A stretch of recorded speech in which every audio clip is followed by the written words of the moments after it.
In this video, I'm going to show you a simple trick to block any website on your iPhone. So this is really good if you're a parent who uses their phone, but you want to block certain sites. Maybe your kids use your phone and you want to block certain websites. So I'm going to show you how to do that. It's very easy to do.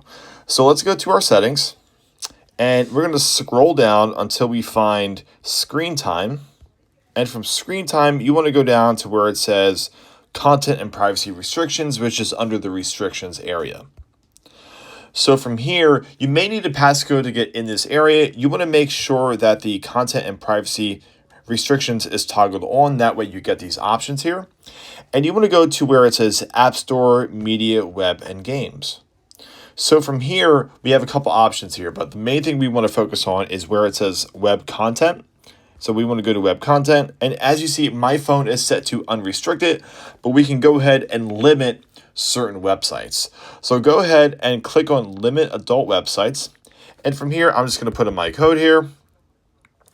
And what this is going to do is it's going to allow us to add websites to block on our iPhone. So as you see, I just have DraftKings as a certain example. So we can go ahead and add a website.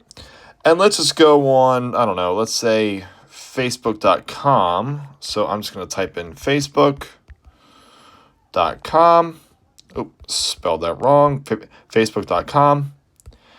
And so now that website is blocked on your iPhone. So it doesn't matter if you use Safari or Google or Firefox, whatever browser you have, it does not matter since you're putting this in your actual phone settings. So we can go ahead and add really any website that we want. So we can go ahead and go to, I don't know, Disney.com, and you can go through and just add any website that you want to make sure it's blocked on your iPhone. So from that point forward, no matter what browser you use, you will not be able to access that website.